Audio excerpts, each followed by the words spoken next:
Welcome to the second episode of Aesthetic Control. I'm here with Allix Johnson. Introduce yourself. Tell me about what are you doing? Who are you? My name is Allix Johnson.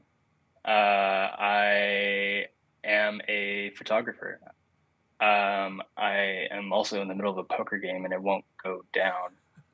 Um, how do I?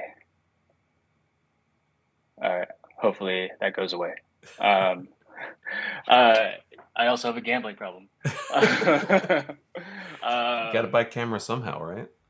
Dude, it's been a bad couple months. Yeah. Oh, that's too bad. So yeah, no, I'm taking some time off from that. But yeah, I just got back from a tour with Jerome's Dream a couple weeks ago. Today is my first day, uh, not working, not doing anything, or like not on the move, and it feels so good. Like I got to like I tried to sleep in, but I woke up at 9, Yeah. and then like I laid there trying to force my eyes closed. Didn't work. Who am I? Well, I guess uh, I hit you up because you just did the yeah, tour, and I want to talk about that. yeah, But yeah. also, like, because you're starting this stuff out, like, how did you get into photography? Like, what led you to photographing in this like in the punk and hardcore world? Well, first photography started off with uh, I moved a lot when I was a kid, like every year or every other year, and then around like seventh or eighth grade is when I started. I like I really started growing to like my actual self as a person, and I that's when I like found music. I had my actual interests in like a friend groups, and then like I kind of knew that I was going to move again soon because I was like this happens at like every year or so. So I kind of took took a cue from my grandpa, who he just always had disposable cameras on him. There's so many pictures of me like growing up, and he always just like told me to pose and like told me to do something. Uh, so I ended up, uh, well, you don't have money when you're a kid, so I ended up stealing disposable cameras all the time from like Walmart or the grocery store, um, and then just taking pictures of all of my friends and everything that we were doing. And then we I eventually moved, and I was like, all right, well, time to start over. Um, but the Walmart by my house where when I was growing up, uh, they the process to get your film developed there or like disposable cameras developed there, you had to go to the back and hand it to their photo counter, and then when you pick it up, they tell you to go pay for it up front. And I don't have any money, so I just like So you're just walked like, out. Sure thing, heading there Yeah, yeah, now. yeah, yeah, and then just walk out. So my entire photography learning experience was completely free. That's pretty sick. Yeah. um, but yeah, my photographic experience started with stealing and uh, like uh, capturing memories that I knew were going to be gone soon. Hmm. And that's kind of informed how my entire photographic process has been ever since, like from the start, I guess. Yeah.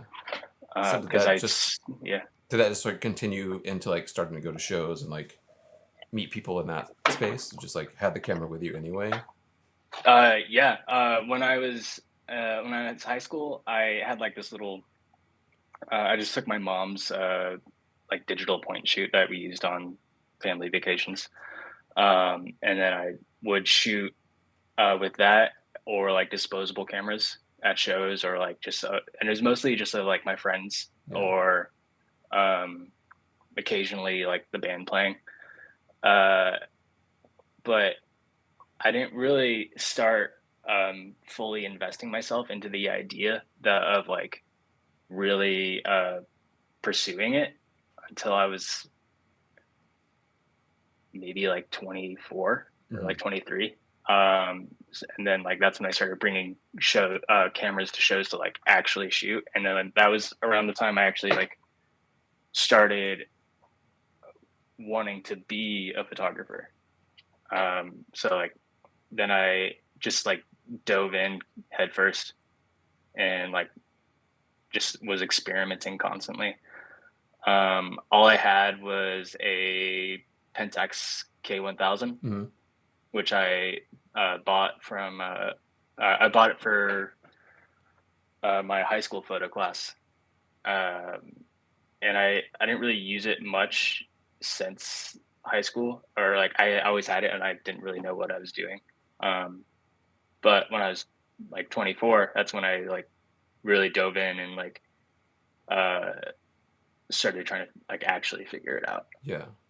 Yeah, So but like um, even then, like I didn't really have money for film or anything, so it was very. I didn't use it as frequently as I would have liked. mhm. So I also used my iPhone a lot, um, and I just use that as like the same like mindset that I use like a disposable camera, Yeah.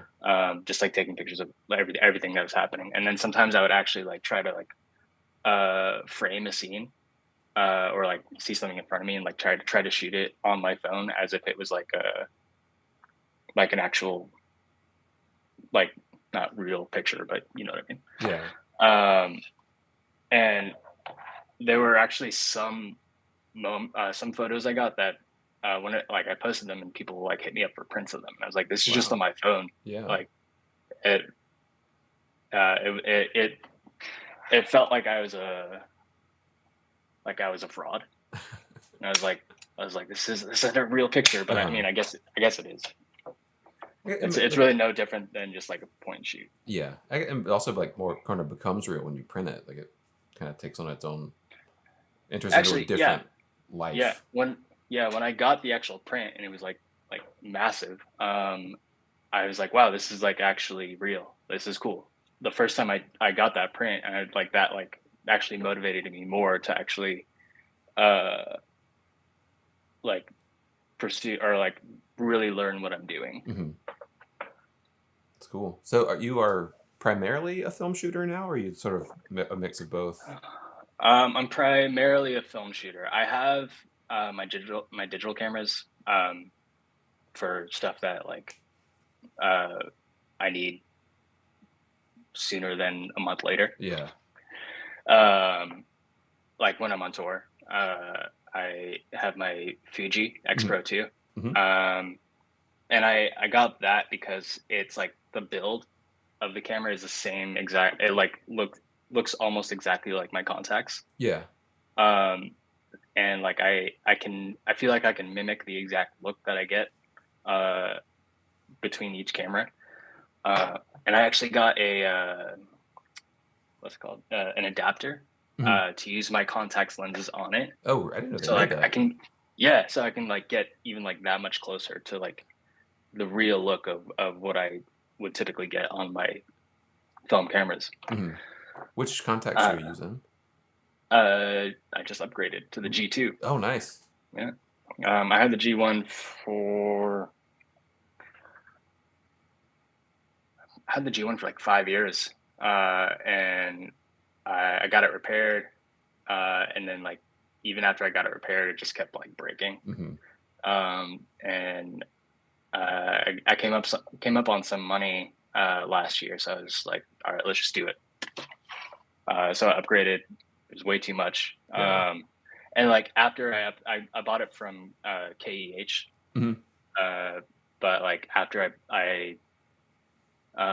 bought it from them, I saw on like all the Facebook groups where like people selling you stuff like much better deals, and I was like, Mm-hmm. shit, I should have waited. You just did the tour. You did UK or not UK, like Europe and a US tour recently. Uh, yeah, I did the whole U.S. With JD, and then I wasn't supposed to do Europe, or that wasn't in the original plan. But when we were in Philly, or it's either like somewhere on the East Coast. We just had a really good show, and everyone was pumped. Hmm. And they're like, uh, I was there to help manage, do photo and merch, and just like be an extra hand to like carry heavy stuff. Um, but like it was like a really good night, and then everyone just pumped in the van. They're like, "Alex, we wish we could take you to Europe." And I was like, "Funny you should ask, or funny you should say," because I had been like thinking about it the entire time. Like, how am I going to bring this up? Because I've never been to Europe before. Hmm. So I I was like, all right, here's the moment. And I like I offered to, if they would let me go with them to Europe, I would pay for my own flight. And they don't have to pay me for Hmm. like helping. I'll treat it as a vacation. I just want to go to Europe, and I felt like this would be my only moment, or the only chance I get to go in like any, like, I mean, I can go to Europe whenever I want, Yeah. but like, what am I gonna do?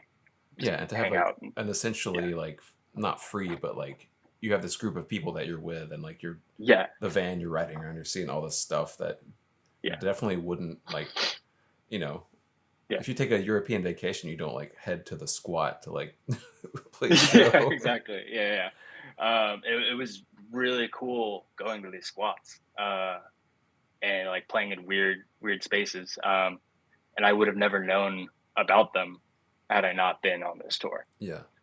And like and I actually didn't think about it until I was like on my flight home, but I remembered like last year, uh, when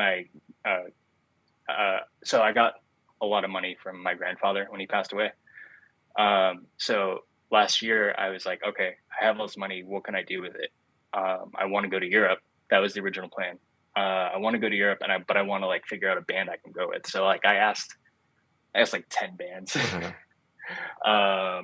over the course of like 3 months, and all of them were just like, yeah, let me think about it. And then they just never got back to me. Yeah. So I actually like I like scrapped that plan, didn't really think about it, and then one day I woke up to a text from my friend Jonathan, who is their tour manager, or is JD's tour manager, and he was like, "Hey, do you want to do this tour?" Um, and I was just like immediately like, "Yeah, let's go." I texted my boss. I was like, "Hey, can I get this time off?" And then I texted my mom. I was like, "Hey, can you watch the dogs for me?" Yeah. And it just like all fell into place. And I didn't really think about the I didn't really think about how I was trying to make this happen like a year before. Hmm. So it's really cool that it somehow fell into place. Yeah. Was this for the Europe part, or is this for the like the US, the first part of This is it? for the first part, Hmm. US, and that's when I got the idea in my brain to Yeah. ask them to go to Europe, So and did it all worked out. like what was did you have a connection with them before getting hit up by the tour manager? Or did you was it yeah Well, he knew that you were looking to do stuff and he actually didn't know. I've been friends with Jonathan since college. We Mhm. were both in the same photography program Mhm. in school, um, and since then he started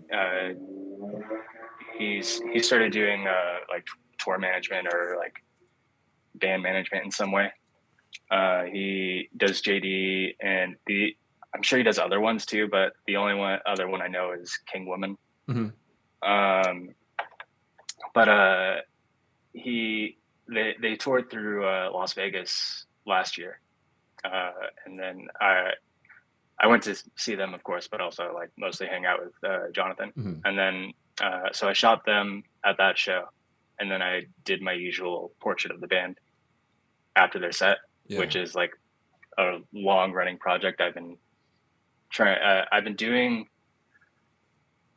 more consistently within the last few years, but I have stuff going back to like 2012 maybe. Yeah. And I eventually I want to do something with it, but I don't really have any plans. It's just like something I just am doing every time. Yeah. Or like whenever I can talk a band into wanting this to pose for me. Yeah. I mean, there's definitely Yeah. something to like that consistency of like making work that, without even without a plan for later, like to Yeah. build up a body of stuff to like go back to and Yeah. have that through line. That's really cool. I would definitely Yeah. love to show as many of those like band portraits as you want to send me on this thing. Oh yeah. Yeah, I'll dig them up. And it's funny seeing the progression of them, like how my style has changed like consistently throughout the years. Because what I'm doing now looks like a completely different person Hmm. than what I was doing like previous or when I first started doing it. Because also when I first started doing it, it was just like it was on a digital camera, and I was like learning how to edit. Yeah. Because I was trying to be good at with the digital camera because I didn't know what I was doing. Like I shot film because I liked the look of it, and Yeah. I didn't want to have to like spend hours like figuring out how to make a digital file look like that. Yeah. It was just like easier to do it that way because I can. But probably within the past 6 or 7 years is when I transitioned to like doing almost everything on film. Hmm. Like if I have the power to do it, then I will. Like Yeah. if like somebody's not waiting on having photos like the next day, um, then like I'm like I try to make it happen. Yeah.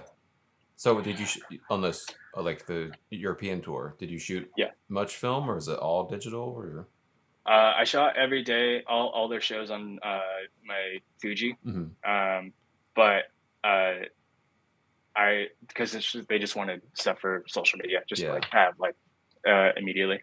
So I do like a couple songs on digital, and then I put that away and break out my contacts and just like do the rest on Yeah. that. And then just like hanging out, uh, like in the van or like outside of the show or anything I didn't need immediately. I Yeah. shot all that on film. Nice. Yeah. And I've only processed one roll, but it didn't really come out that great. And Hmm. we actually talked about this. Yeah. It was the fixer. Hmm. So I have to get some new fixer, but there's there's one place I know I can buy it here in Las Vegas, Hmm. but also I live in two separate places. The place where I live like almost full time is a very rural town, and there's nothing there. So Wow. I have to order stuff if I'm over there, but I'm gonna swing by the store here and see if I can grab some. Also, that's another thing. This entire what past 10 years of like diving into photography, like putting my entire being into it, has just completely been an experiment. Hmm. Like I have a general idea what I'm doing now, but for the most part, when I'm doing it, I'm just like a chicken with my head cut off. I don't really know what's happening. Like I'm like I'm still learning. I'm still experimenting constantly. So Hmm. this month I learned too much fixer's bad, Uh-huh. or old fixer's bad, and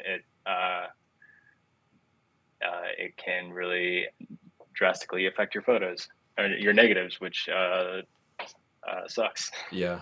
A couple last year, 2 years ago, whenever I was working with the city of Caterpillar, I Yeah, shot a bunch of stuff, like did some on film, some on digital, and came back and like I hadn't developed film in a couple of months, and like threw everything together, did it. I had like some X-Tall that yeah, had been sitting around for a while, and normally, I never thought about it. It just always yeah, worked. And this yeah, one time, these photos of this band, I like really want to make sure we're good, and like yeah. we're really excited about.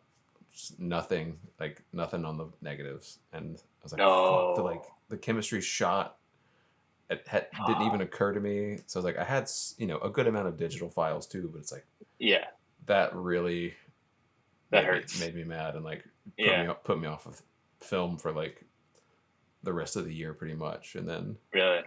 you know, not recently, but like earlier this year, I was like, you know, Yeah, I should shoot some film again. And then yeah, that first roll out of the tank, it's like, oh shit, this looks so good. Like this is what yeah, I want to be doing. So yeah. just Well, when it actually works and everything, nothing goes wrong, it's great. yeah, Yeah, it's like heroin, yeah.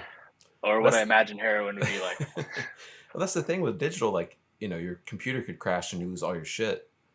Oh, yeah, But if you have all these negatives, like you have this backup. But if you fuck it up, you don't have either thing, and you're yeah, just like, well, shit, it's yeah, gone.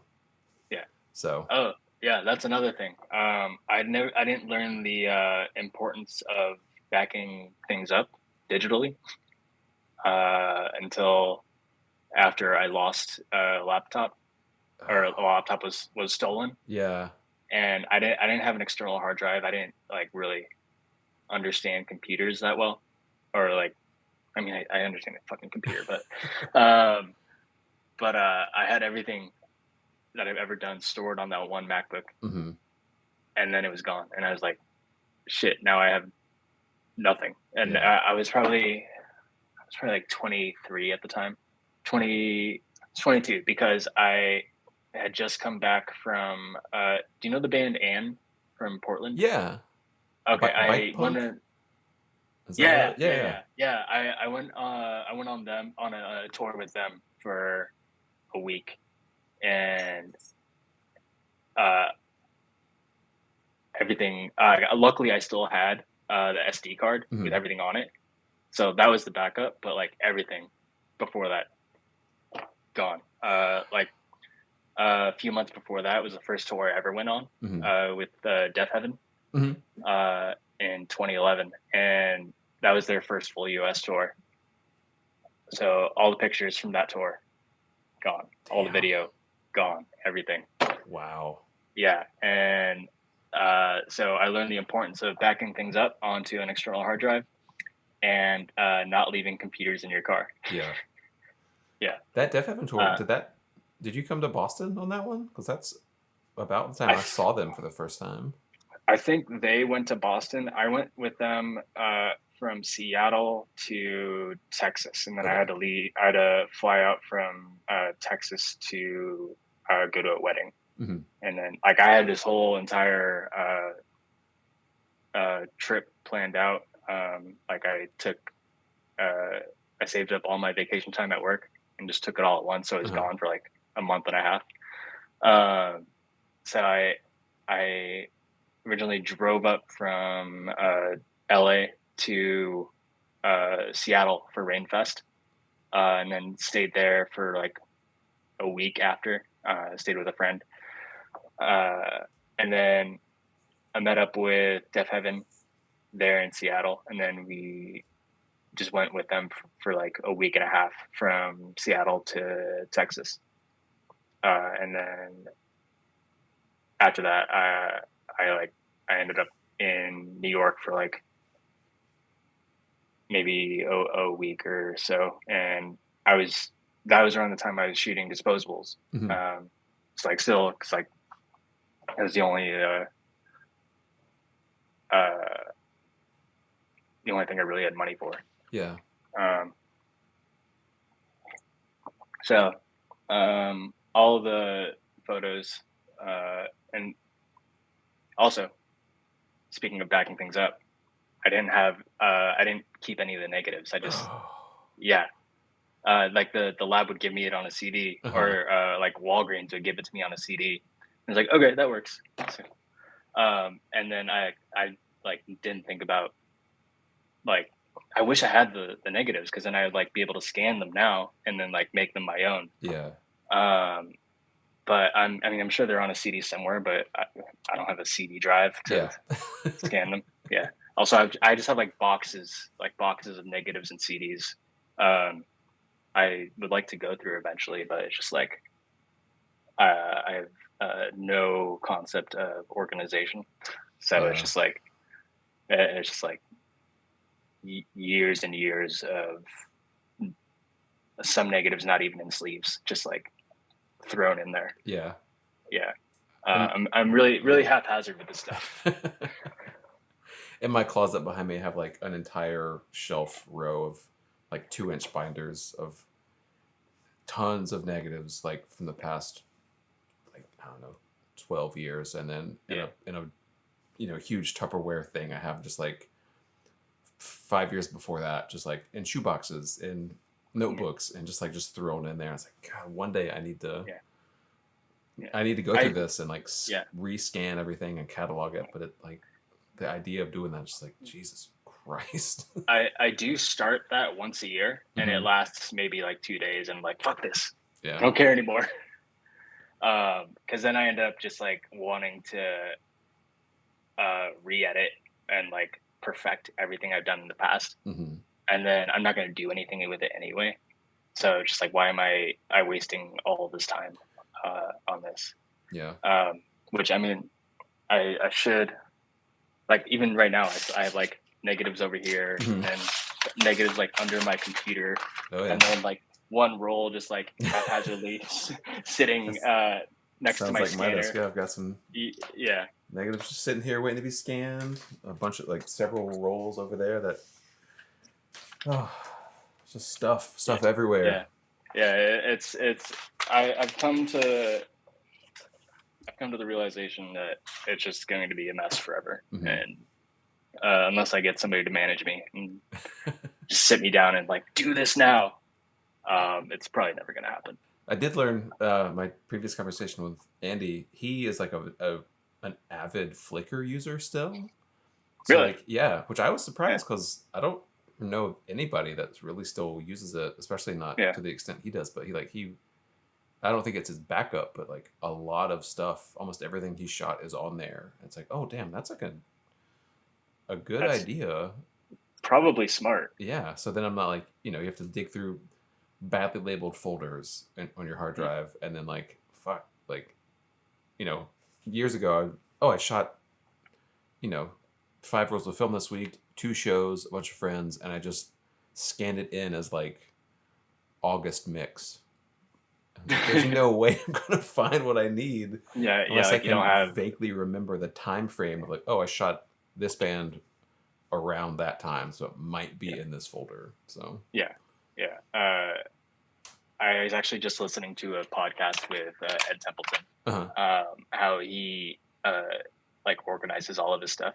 Like he'll scan everything like that into a folder, and then he'll have like a separate thing within that folder with like keywords or phrases of like what is on this negative. So he can just like go on his computer and type.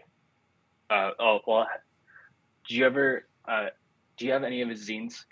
No, I don't have any of his zines, but I've seen a bunch of his stuff. Like, Okay, so he has a photo zine called Lick, which is just photos of people licking things, and he said when he compiled it, it was just him typing in his computer the word lick, and these are all the photos that were in it. And then I think he's done other stuff like that too. But I was like, that's a great idea. I want to do that. That's really And smart. and then I started scanning. I was like, I can't do this. It's too much work. I don't want to do it.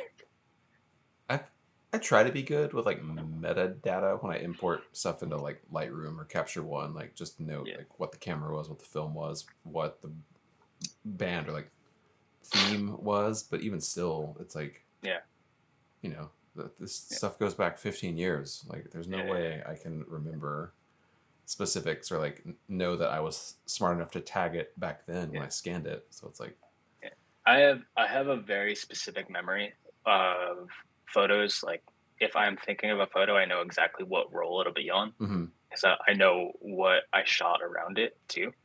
But then like I'll be digging through my boxes and I'll find a sleeve where that photo should be, and the photo is on like a strip that is missing from the sleeve. I'm just like, oh great, so it's somewhere else. Yeah, it's like, oh, I was probably looking for this a while ago and found it and put it somewhere else. Yeah, exactly. It's interesting going back into stuff like that and seeing like what is on the photos around it, because Like even if they're like slightly mundane or like they don't mean anything to you at the time, you don't really remember them. Mhm. You just remember like the one winner that was on that roll. Um, but like going back and seeing the stuff that you didn't really care about at the time, and it like kind of looks cool now. Yeah. It's like 10 years later. So that's always a nice surprise when I'm like going back looking through those sleeves, like trying to find the exact thing that I want. So you did these 2 tours with JD. Do you have like a Yeah, plan for what like all the stuff that wasn't just for like their socials, like the live stuff? Did you have new like a yeah. zine or a So book or stuff like that? actually, yes.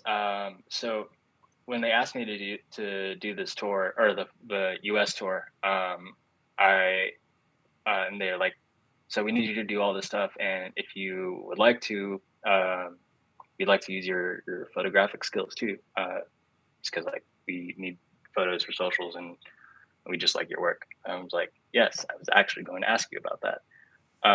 My plan when I wanted to ask any band, when I was asking like 10 bands to take me on tour with them, my plan was just to uh, basically rip off Rollins and do like a get in the van Hmm. zine with just journals and photos.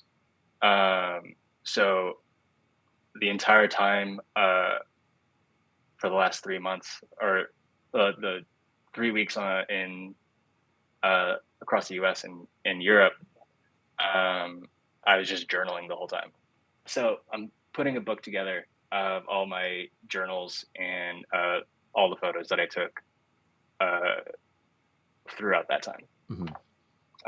And being uh, I'm being really considerate of not posting any of the stuff that I'm putting in the zine. So like Yeah. it, I mean, I don't think anybody really cares, but I care. It's like uh, whatever you see in this, whenever whoever gets this zine, or it might be too much. It might be too much for a zine. I like might have to make like a actual small book out of it. Hmm. Yeah, whoever when you open it, I want it to be stuff that you can't see on the internet. Yeah. Uh, that's it feels more special in my head. Hmm. But yeah, that's the plan. I just need to get I have like 10 roles I need to process Hmm. and start digging through those. And I guess like getting into punk and hardcore and like tying photography into that, like who, like what kind of stuff are you looking at, or like photography wise? Were there any like inspirations or like within music, with outside of music, anything like that that comes to mind that like really affected you or like sit you down a path or anything like that? uh, in high school, uh, the one there's one specific photo of Jake Bannon by Ryan Russell. Hmm. It was just a portrait of him, like in a hallway, and just like the colors, the texture of the photo, the depth of it. It was uh, when I was like 16. It just blew me away. I was like, Yeah. this is what I want to do, um, because like I was doing all the disposable stuff, and I liked him specifically because he shot film. Um, and I was like, I want to figure out how to make my stuff look like that, and I didn't understand like that lenses are what make the photo, or like a huge component to that. So like I used all my cameras, like my this disposables, and then that Pentax, like trying to figure it out, Hmm. and then like a digital camera trying to like, or like the digital point and shoot, and it's like none of this looks as cool as that. How do I figure it out? So like I figured it out later on, but I spent a lot of time trying to uh, basically mimic his early work, Hmm. um, when I first started, and then I I had a lot of like Thrasher magazines, or like I forget what music magazines it was, but like I had a subscription coming in every month of whatever music magazine it was, and there are always live shots of bands in there, and I was like, I want to do this. Like, Yeah. how can I make this happen? Um, but I don't remember any of the names of those photographers. Um, I do know I have a box with all the pages of those magazines ripped out Hmm. somewhere. But there's like old stuff of like AFI Uh-huh. and like Sick of It All, and a lot of like really cool stuff from the 80s, or like New York hardcore scene in the 80s, Hmm. like Gorilla Biscuits and Blast and whoever else. Um, but yeah, there's this girl, like Julia Gordon, I think her name is. Hmm. I don't think she was in any of those magazines, but like she was another photographer I followed, and it was mostly most of the stuff within hardcore. I prefer seeing of like the time outside of the bands playing, Yeah. like people hanging out, because like and or just like people what they looked like uh, at the time, because like in nobody looks like how those photos look like in the 80s, Yeah. and like at CBGB's in New York, or there. Do you know Dave Mandel from he I don't did think Indecision so. Records? Oh, I know Indecision Records. I don't know him Okay, personally or okay. His anything like that, name's but yeah. he has a lot of photos from like Orange County hardcore Hmm. in the 90s, and he I've seen a lot of photos from him, just like of people hanging out Yeah. like around the show, and your photos of people hanging out around the shows stuff are like scenes that I've seen from like 10 years ago, people at shows, or like just the like snapshots of like not people who are photographers, just like phone pictures, Yeah. of like stuff on like Facebook, of like old like when they come up on Facebook memories, it's just like shows from like 10 or 15 years ago, just like Hmm. seeing what everybody looked like then, or like how the styles changed. Like um, it's really cool to see. So like I'm trying to capture that now, um, and it's pretty similar to how I was like shooting growing up, of just like people around me hanging Hmm. out, and like what my friends are doing. I'm really interested to like see 10 years from now Yeah. the photos that I'm taking now of like what everybody looks like and what everyone's doing. Yeah, I can't remember the guy's name. He assisted Richard Avedon in the 80s Mhm. and then went and did those like white wall portraits of punk kids at matinee shows at CBGB's, and like Mhm. that's pretty much exactly what I'm trying to rip off. Yeah, That and like Sat or not Sally Man, Deanna Arbus, like her pictures of yeah, just people. Like people look interesting, and like especially in punk and hardcore, people like yeah, have a visual expression, and it's like yeah, look, capturing what kids look like now to look at down the road is it's just fascinating.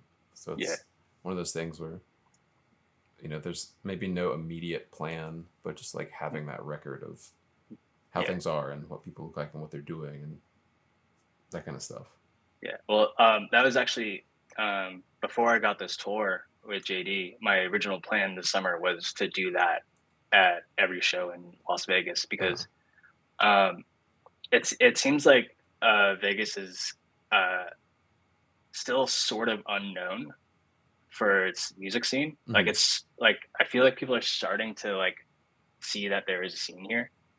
It's all like it's really refreshing, because it's all younger kids, Hmm. and they're like so like passionate and like involved in making stuff happen, and everyone's like constantly starting a new band, um, and they're just like flying off the like flying off the rafters. Like it Las Vegas here right now feels like Boston hardcore in the mid 2000s. Uh-huh. Yeah. Like I've only been to one show in Boston, but it was Colin of Arabia Uh-huh. in like an abandoned warehouse. And I was working for the week at the Natural Products Expo, Mm-hmm. just like building sets. So uh, I would go build the sets in the morning and then have the entire day to just do whatever I wanted. And then I found out there was that show, so I'm like, all right, I left my hotel, took a cab, and I was like, take me to this address.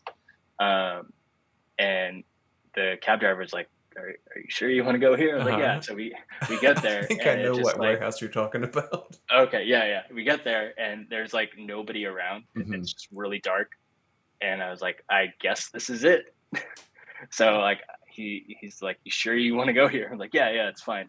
I'll figure it out. Yeah. So I get out, and then like I walk around the building for a little bit, and then I finally like see somebody that looks like they'd be going to a show. Mm-hmm. So just follow them, go in the warehouse, and it was fucking chaos. It was violent, Uh-huh. and like everyone was just like fully into it. It was so cool. And I haven't seen anything like that since the last Sound and Fury that had a riot. Mm-hmm. It was like, that was like 2013 maybe. Yeah.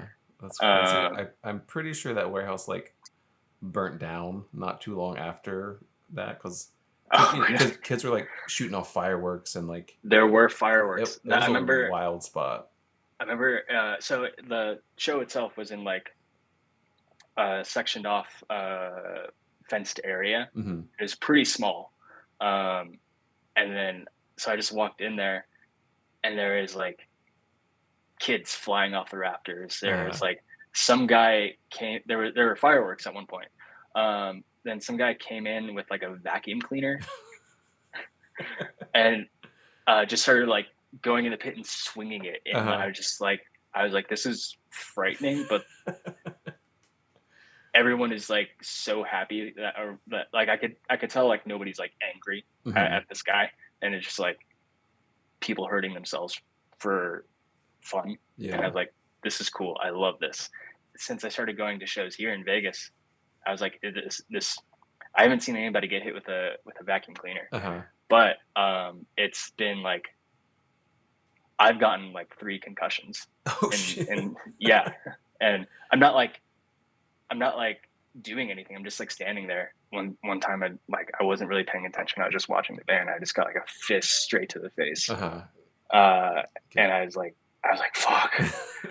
It's like, this is cool, but this really hurts. Yeah. And earlier this year, this kid stage dived, and he like paused for a second when he was running. He paused. Uh-huh. So like I was preparing myself, and he stopped. Like, oh, okay, cool, I'm fine. And then like he jumped right after that, and like my hands were down. Oh.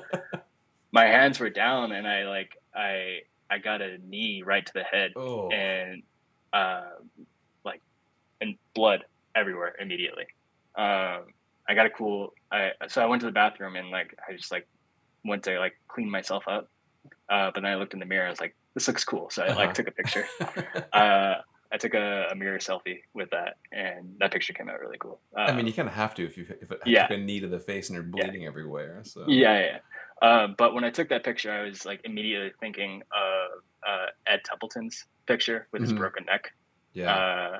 It was, and I was like thinking, okay, how can I make this look like that? Uh-huh. But he had, I had like a kind of a wide lens on my camera at that point, and I was like, this isn't gonna look exactly like that, but also like I'm trying to get more comfortable into realizing that I'm not going to make anything look like anybody else's stuff, no Mhm. matter how hard I try. It's just still going to look like what I'm making. Yeah. I've been trying to like force myself to come to terms with that, like as long as I've been shooting.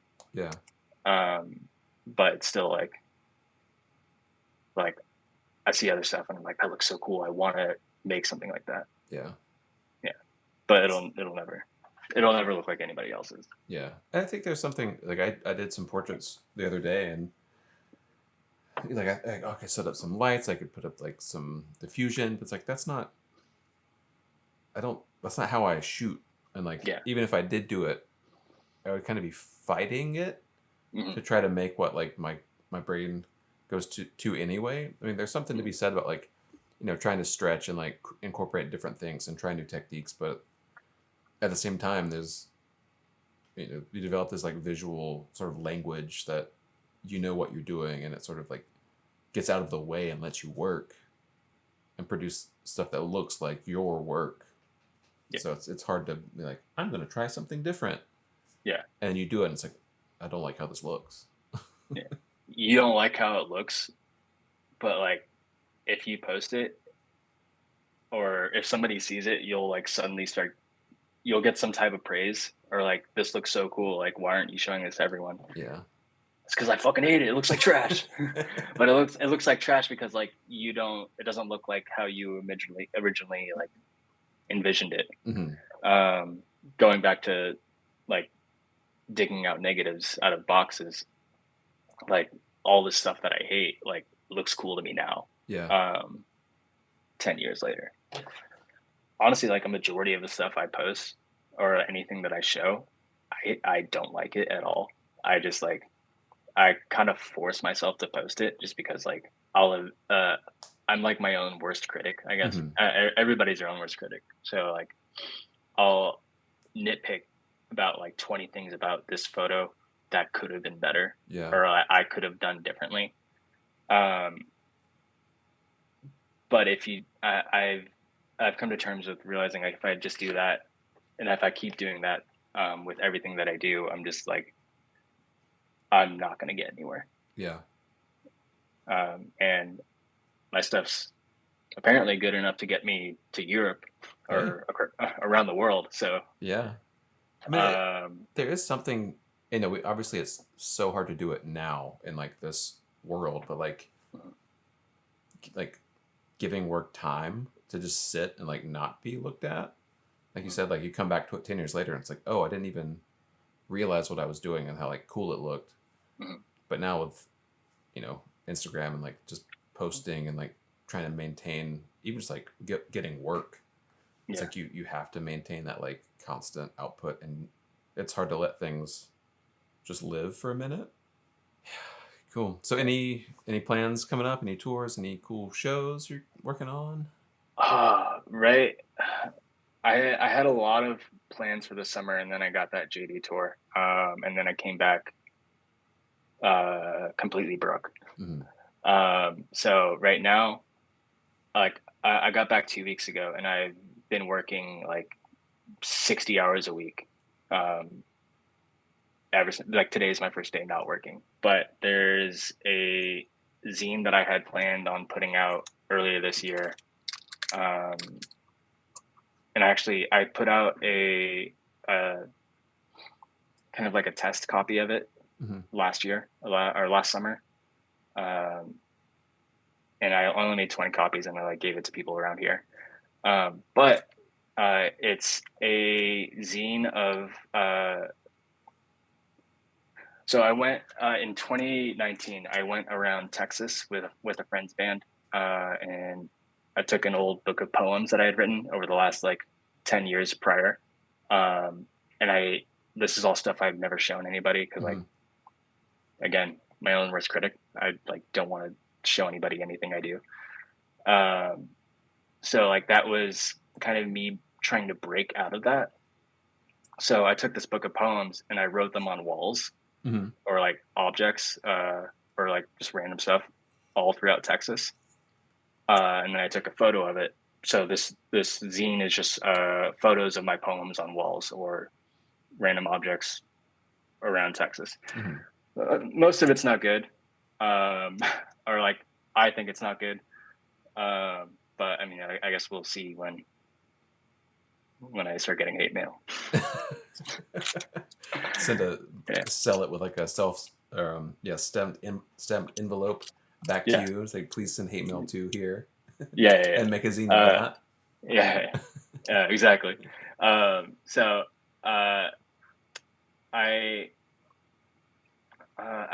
I've released zines like this through what used to be Glory Kid Records. He changed the name to Downstar, and he's got like distribution through Death Wish. So the plan is he's screen printing the covers for me right now.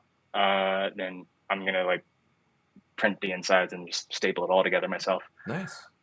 It'll probably be done by the end of September. Hmm. But I don't want to like make an announcement or anything. I guess this is my announcement. The plan is for that, and I've like I want to like make I want to be kind of extra about this, so I'm like making extra prints of an alternate version of the cover. Um, just like give as like if somebody wants to frame it or something. Hmm. It's just like an addition to the zine itself. I think it's cool in my head. And then I don't we sort of talked about this, but I'm not sure if it is going to happen. But I want to take this with me on tour with JD this winter or Hmm. in October. They're doing West Coast, and then they're going to Fest. So like I feel like that would be my zine release tour, Yeah. but I would just be selling it at the merch table. I'm Yeah. I mean, not that's doing cool. anything with it. So that's not set in stone, but if it happens, that'd be sick. Yeah, I don't know. I'm not a good musician, so I'm like trying to uh, place myself as an artist traveling with means of work that I am capable of making that doesn't like hurt people's ears. Hmm. Yeah. So yeah, I've done like little tours in the past where it was just me. I called it a tour and I made a flyer for it, and it's just Hmm. like me on a road trip. Yeah. I remember seeing some Um, of the flyers for that. But oh, you did? yeah. Oh, that's funny. Yeah, so like I and on those little trips, like I would either have photo work lined up or I'd Hmm. just be like doing what Jason Lee does. It's like Yeah. going from California to Texas and just like taking pictures on the road. I feel like it's a different skill set that is still applicable to that world Hmm. in some way. And I like that's what I feel like. Photography is what I feel confident in Yeah. that space. Yeah, or like documenting in some way, or like writing about it. Thanks for hanging out, talking about your work and stuff you're Oh yeah, making and wow, planning and yeah, that was a quick hour. yeah, time goes by Yeah. fast. I Um, guess like where can people find your work?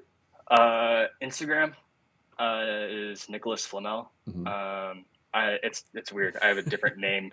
I have a different name for every social media. Uh-huh. I don't really. I just because like whenever I make something new, I'm like, what should I use this? What name should I use right now? My website is just my name, Allix Johnson, .com. Tried to really narrow down my presence onto like one space because like I used to do like Instagram into Tumblr into like Blogspot and like having something posted everywhere, and it's just like too much spread out. So like Instagram feels like the move. Yeah, I mean I that's have a where all the eyes I are, have so yeah I have a Flickr that I haven't posted anything on in like 12 years. yeah, my Flickr stops in 2014, so it's Yeah, like yeah. So I mean, you can probably search me on there. There won't be anything good to look at.